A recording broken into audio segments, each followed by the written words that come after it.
We need to keep talking about more and more companies, not just the ones like Bumble that made it to the billion-dollar valuation, but all of the companies in between. And if we can talk more about the successes, then I think people will be more open to hearing founders for what they're trying to say, not what they look like. Shifting from founders to funders, do you have a particular mistake as a funder that you think by sharing that mistake that you might help prevent another funder from making that mistake? Yes, yeah. I made two investments very early on. And one of them, the founder, he just decided that he didn't really feel like building the company anymore. So he just went and got a job. And we were all like, I'm sorry, what? What is up, y'all? It's Bernadette Joy here at Crush Your Money Goals. And today we are going to talk about investing, but not in the traditional sense.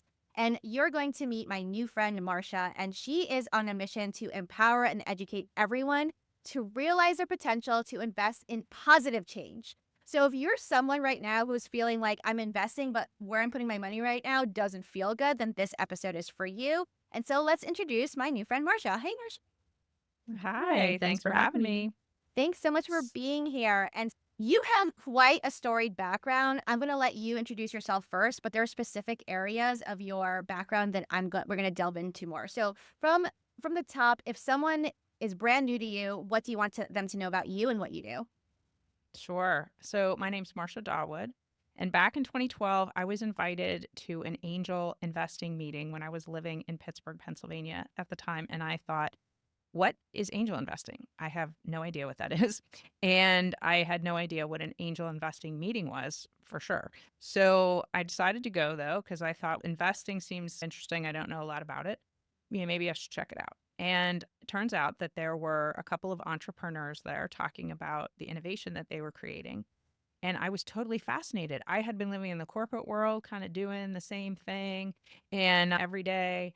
And then I'm seeing these companies that are working on things. I'm like, whoa, I didn't even know this existed. I had no idea that this stuff was happening. And it was right in my own backyard. And I just thought, wow, this is really cool. So over the next couple of years, I learned more about it, kept going to some of the meetings, made a couple of investments, and then quickly realized that women get less than 2% of funding, people of color get less than 1%. I'm like, wait a minute, there's some real serious differences here in the system that need to be corrected, because I can't imagine that they don't have good ideas and they aren't working on innovations that would help people around the world. So I started a podcast. I then spoke at TEDx Charlotte and then wrote a book trying to demystify this whole space, because when I would talk to people, they would say, well, that's really interesting, but that seems so overwhelming. It seems so crazy. I couldn't do that because I don't have like millions of dollars. I don't fly in a private plane like you see people on TV. So sometimes people will say, oh, that's a little bit like Shark Tank. And I'm like, a little bit, but there's like a different reality component to it than that everybody who wants to really could get involved. I love that. One of the things that I found really refreshing from doing research about you before we talked was that you are specifically focused on companies who are trying to create solutions for big problems in the world, like hunger, clean water, medical advances, and climate change. Right. I'm curious. This is a personal hangup that I have as a new angel investor. So I've begun my angel investing era late Great. last year. And one of the things that I'm personally coming up against, and you can totally tell me if it's wrong or misguided, is that a lot of the founders that I am meeting who are focused on big change are having trouble articulating how to speak to investors to ensure the investors get their money back on their investments. And from my personal experience, I've had a lot of people who have like big vision and then they're saying, oh, I need 50K, I need 150K or whatever, but they're not giving me clear roadmap on how I would get my money back with interest. And so what is your take on founders who are in these spaces who are trying to solve big problems? Are they also coming up with problems that can be profitable? And how are you as an investor either guiding them or offering up solutions for them to be able to bring in more money? Yeah, Bernadette, you're bringing up such an amazing point because it really is, first of all, it's so hard to grow and scale a company.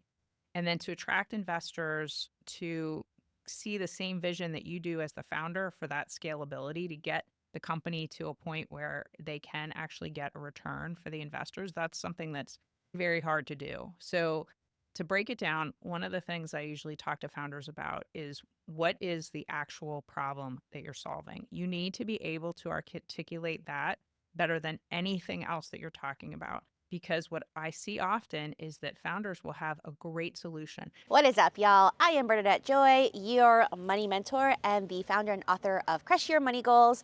And if you are here, it's probably because you are tired of being burned out and stressed out by your money situation, whether it is not having enough savings, not getting paid enough, not having enough in retirement. And so if you are tired of being tired, you're in the right place, because I created a new resource guide for you in 2025. It's absolutely free, and you can go in there and find all the 25 different tools and resources. And you can find videos to watch, books to read, podcasts to listen to, articles, and so much more to help you on your money journey so you can stop being so stressed out and enjoy life instead. If you want to learn more, you can go ahead and sign up in the links on this page, and you'll immediately get access to the free guide so that you can start your money journey today. They will think whatever they've created, whatever they've invented, whatever they're doing is like the best solution. But what's the problem? And if the problem isn't big enough, if customers aren't going to buy it, if it's not solving a problem that is just so big and so hairy and amazing, how are you going to get that solution to actually be paid for? Because that's one of the things that sometimes founders think, I'm just going to do this, I'm going to make this, and it'll just happen that people will want to buy it because it's going to be so amazing. But that isn't really what happens. So we need to make sure that the founder can break down the problem, and B, that they really have the right advisors around them, people that can help them to see what is it going to take in order to grow and scale this company? Not just what do I need right this minute? Like you just said, maybe they're saying, hey, I need $50,000 or $150,000 right now in order to get to the next step. But they need to look at all the steps. They need to be able to articulate to their potential investors every step that they're going to have to go through before this would be a company that would be attractive for acquisition. And that is when your investors will start to make their money back. We can talk in generalities, but I love hearing specific stories. Would you be able to share a time that you had a pitch that was particularly memorable, either good or bad? And if you were that founder, what would you have done differently, or what was the reason that you thought it was so great? Yeah, sometimes when you're trying to attract investors and you have made some type of progress, let's just say that maybe you had just landed a deal. So for example, that's something that you would want put pretty early into your pitch. So let's say that you have 7-10 minutes to pitch. It depends on where you're pitching, but as a founder, you usually get anywhere from 5 to 20 minutes to pitch. You're never ever going to be able to tell the whole story in that time. So you have to pick the things that you can pull out that the potential investors might be interested in so that you can get to the next meeting. So the pitch isn't about trying to get people to invest. The pitch is to get to the next meeting so that then you can explain more where you're less on a time clock so that you can get the interest for the potential investment. So one time I'm at a meeting and this person starts talking and they're going on, and I don't really even remember what the company was about. But a couple minutes in, I'm now like a little bit dozing off or starting to think about what I'm going to have for dinner, because it just wasn't like grabbing me about what the problem was, what they were solving or whatever. But then they drop, oh, and we just secured this like huge contract with Walmart. And I was like, what? Wait a minute. What? And now I'm like trying to go back and remember what I had just heard for the last couple minutes, because I was like, okay, I wasn't paying enough attention to put together in my brain like the fact that what they were doing and that they just got a big contract with Walmart. So I'm like, why didn't they lead with that? If you have something that's big and really interesting and you think that investors would be like, oh, let me hear more about that. If you have a big company like that's very interested in what you're doing, now you have our attention a little bit more. So don't bury the headline, basically. On that point, do you find the stereotype comes true with women in terms of not feeling comfortable in bragging on themselves or big things? Because I asked this because recently I was teaching a financial wellness workshop, and the feedback came back from that class. There was like 200 people, and one person said, I get that Bernadette has done well for herself, but she really needs to stop bragging about what she's accomplished. And Oh dear. Actually, no, they didn't even say Bernadette. They said Bridget. So they didn't even bother to remember what my name Oh was. no. Oh dear. And I remember thinking, and I went back to the next session with this company, and I just said, I want to address that feedback, and I want to share for me that the reason that I give you that background about myself, that I am a debt-free millionaire, that I am an angel investor, is because there's a lot of advice and a lot of things that people are overwhelmed by on the internet, by people that you're not entirely sure whether or not they're qualified to like provide you that information or provide you that advice. But even for myself, someone who's I consider to be like fairly confident, I took a second to be like, should I be saying Right. this? And what was interesting in that workshop, someone in the chat said, if you were a man, I don't think anyone would have said anything different about that. So are you finding your tech That's to be exactly right. true? And what's your take on particularly women and founders of color in terms of leading with these bigger headlines? No, you are 100% spot on, Bernadette. 100%. This is a huge problem because women, first of all, we tend to be more realistic and we want to tell like the whole story. We want to know all the facts. We want to then take what we have and just maximize it. So that's our DNA. It's in our DNA to be able to do that.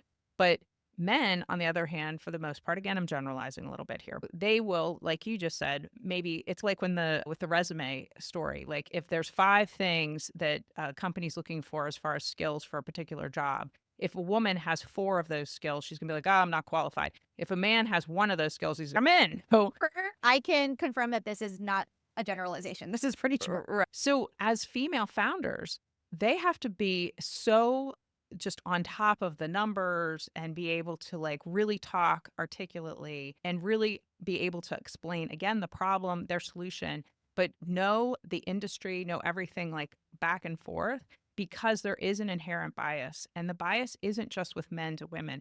The bias is with all of us to women, people of color. It's in our inherent nature. It's unfortunate, but there was a study done by Donna Kanzi out of Columbia University, and it's fascinating. What she does is she takes a look at pitches, male founders, female founders, as they're pitching. And when men get asked, and she basically found that men get asked predominantly more proactive questions, and women get more promotion questions, and women get more prevention type questions.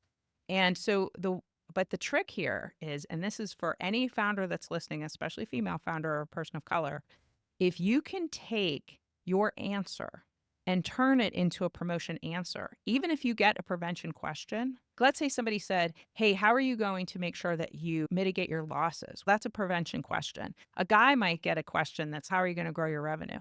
But if you take your answer, turn it into a promotion answer, as even though that you were asked a prevention question, you can totally change the dynamics of your situation with that potential investor.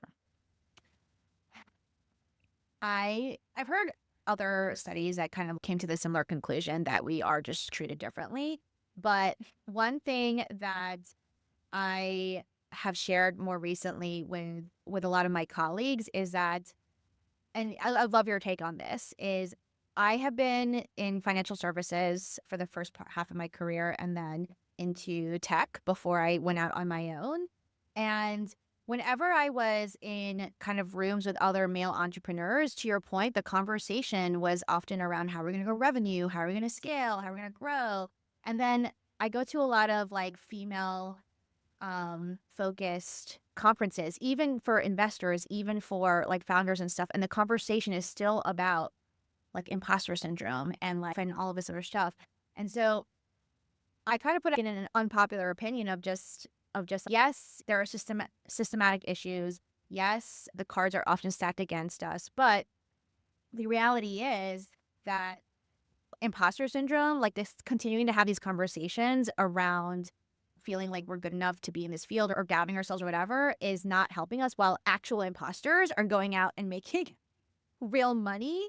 And so I guess my question for you on that is, do you see that there will be a shift at some point? When do you think that will be, that women are just coming into these meetings and being confident and calling out the discrimination up front? And I'll just kind of give you a prime example. In Charlotte next week, I'm going to be part of a pitch competition for the National Association of Women's Business Owners, and there's 10 businesses competing. and they had a prep session and showing the women how to pitch. And all the questions from the other people who were getting ready to pitch were very much like, oh, I don't know if they're going to this story of mine. One person said, oh, I've been rejected for being a woman or whatever, versus focusing on saying, what do I need to say to close this deal? So I That's would love right. to hear your opinion on what you've seen as you've gone to these different forums. Is there a shift in the language? And how long will it take, do you think, before women like show up to these rooms with the same kind of gall that men Mhm. do? I think part of it is as a society, we need to stop talking about the disparities and start talking more about the successes. So the more we can start to talk about the Sarah Blakeleys of the world, Whitney Wolfe Herd, people who have built companies and become extremely successful and made a lot of money back for their investors. These are the people that we need to keep talking about. We need to keep talking about more and more companies, not just the ones like Bumble that made it to the billion-dollar valuation, but all of the companies in between. And if we can talk more about the successes, then I think people will be more open to hearing founders for what they're trying to say, not what they look like. Shifting from founders to funders. So I'm a founder now turned funder. Do you have a particular mistake as a funder that you think by sharing that mistake that you might help prevent another funder from making that mistake? Yes, yes. That's yes, asking for a friend. Yes, I love that. That's the whole reason I wrote the book, is because I got to a point where I was like, geez, I've learned the hard way. I was making investments. I actually, my very first I made two investments very early on. And one of them, the founder, he just decided that he didn't really feel like building the company anymore. So he just went and got a job. And we were all like, I'm sorry, what? That like hardly ever happens. Usually the entrepreneur goes down with the ship. Not in this case, however. So that was a huge learning experience. And then the second company that I invested in did very well. And actually, not only did we hold the stock for over 5 years, which really helped the company to grow, but when we did get a return, which was about 3x what we had put into the company, we did not have to pay capital gains tax because there is a provision within the IRS tax code that if you are an entrepreneur or an angel investor who has helped the company and you've held your stock for 5 years, I actually did a couple podcast episodes on this, that you do not have to pay tax on the gain.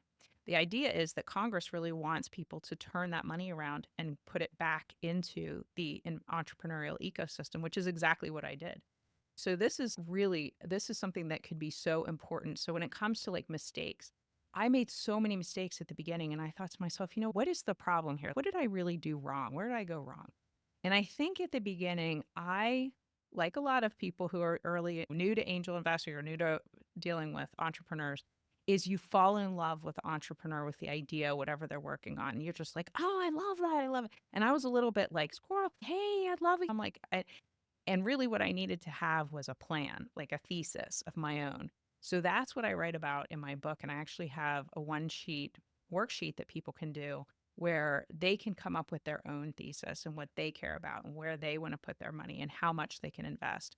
And nowadays, with the invention or the coming of terms of equity crowdfunding, you can now even try early stage investing for a couple of $100s, where before you'd have to put thousands of dollars in, right? So there's a lot of things that can be done now to avoid a lot of the mistakes that I made in the past. I've been saying lately, I'm like, my gasset has never been so flabbergasted. I've never heard of a founder just like being like, okay, I'm going to get a regular job now. Like, bye, y'all. Yeah. That's a new one. I See ya. haven't heard that one before. Yeah. Um, and so one of my mentors is Janine Furpo. She runs Invest for Better. Oh, yeah. Janine's a good friend of mine. Yeah. Janine had, when I told her that I was jumping into angel investing, she was very kind to like recommend some books. And one of the books she had me read was Angel by Jason Calacanis. Calcana. I found it to be helpful for sure, but for whatever reason, after, and I did it on audiobook, after I listened to it, the overwhelming feeling I had, which I suspect, and I haven't read your book yet, but I'm about to pick it up because that worksheet is definitely something that I need to do right now to flesh out my own thesis. But overwhelming like feeling I had was that to some extent, he made it sound like it was acceptable to like be an asshole. As a founder, he's just like that. Like some of the language he used in the book was just like, that's just, that's just like the nature of the game. Like people who are solving these really big problems, yeah, they're going to be visionaries, and sometimes they're going to be like stubborn as hell. And actually, that's a great thing. And part of me wanted to say, I want to be able to find the founders. And is that even feasible to find the founders who, yes, are solving big problems and who are visionaries, but who are also down to earth and not difficult to work with? And Right. what has your experience been in terms of just like the personality types that you have had to work with, both on the founder and funding side? And have you found there to be personalities that were interested in solving big problems, but also being kind? Yes, there's a lot of those out there. And I can't say that I necessarily agree with that you have to be a jerk in order to make an impact. Because a couple things. First of all, there are a lot of people out there who are incredible visionaries, but they're kind people and they're really just trying to get their idea out there. They're trying to find the funding that they need. And you have to remember that these relationships that you end up with, meaning funder and investor, they can be long-term relationships. We're talking like almost marriage level relationships, right? So you don't want to get into a relationship as an investor with a founder that you don't really jive with, because then what happens? What happens 2, 3 years in and they're not talking to you anymore? You're wondering what's going on with your investment. You're mad, they're mad. It's a bad situation, right? So I would say really get to know the founder in the diligence process. That's the best they're ever going to act. So if they do act jerky in the process right before you're making an investment, then that's probably a red flag that you really don't maybe want to get involved in that. And then just having founders really understand that they have to be surrounded by the right team. So, what I've seen is yes, you can have visionary founders, and the visionary founder is the one who's probably going to be able to really drive through the problems. They're going to see past it, they're going to find ways around it, they're going to be resourceful enough. But they're usually not the ones who are the executors. So, what I'm looking for in a team isn't just that visionary founder. It's the founder who can recognize who needs to be surrounding him or her so that they can then drive the company forward together as a team. And that is where you start to see success. I love that. Yeah, definitely the founders who are just who think they're the godsend and are the only ones that can Yes. do everything is a really big red flag.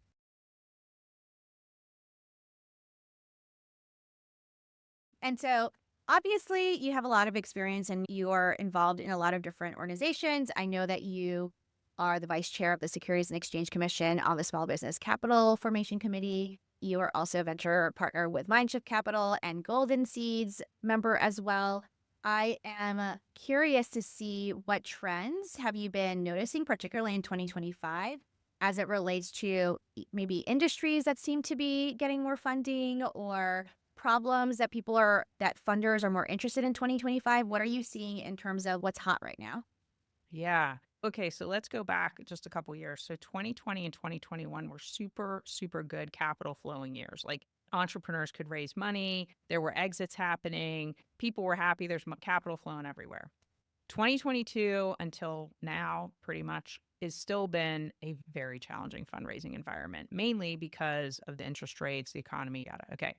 So 2025, first of all, my hope is because we are starting to see more mergers and acquisitions activity, more exits. It's slowly coming, but it's coming. And we're excited about that because we really want to see that. That's when everything will start to shift. All of this is cyclical. If you go back and look at the entire history of early stage investing, stock market investing, all of that, everything is cyclical. Sometimes the cycles aren't really the same. Usually what goes up kind of ebbs and flows, right? What I'm hoping is that in 2025, we're going to start to see, as we start to see more exits, more capital will start flowing, more people who are having those exits are going to want to put their money back into investing in entrepreneurs. And so the cycle will start to get easier for entrepreneurs to be able to fundraise because it's usually brutal, but it's been really brutal over the last couple of years. So then that is one of the trends. And then the other trend that I think there is a huge market opportunity for, and it's starting to come to light just a little bit, even though it's a huge area, is women's health. And when you talk about healthcare in general, that's a huge amount of money that goes into healthcare every year. But how much money actually goes into women's health? And so this is where we're starting to see more and more opportunities. There are more funds that are being created in order to invest solely in women's health because this is something up until the 90s, women weren't even required to be in clinical trials. Can you imagine that? Like, even going to the store, even today, you go, you want to buy an aspirin or some kind of pain reliever. If you look at the dosage is the same for any size adult, male, female, big, small. Doesn't that seem odd to you? There's just so many things that you're just like, wait a minute, there's like some problems here. Couldn't we do some more research and actually get into the areas that could help to promote overall health care for every type of person? I am so excited for you to say that. And part of my thesis is to invest in companies that are focused on health and wellness for underrepresented communities. But what has been funny, it's funny, but also interesting as someone who is also in this content creation space is I don't know if it's just because I'm in this phase of life or whatever the algorithm is saying that I want to look at, but I have been getting a lot of content around particularly BMI and menopause and how little research there is around those things for women. Like the way that the BMI was created was basically based off of mostly white men. And so a lot of people who are of color or who are women are often miscategorized as being overweight because of the standards that were created that didn't include them in the original That's right. creation of the BMI.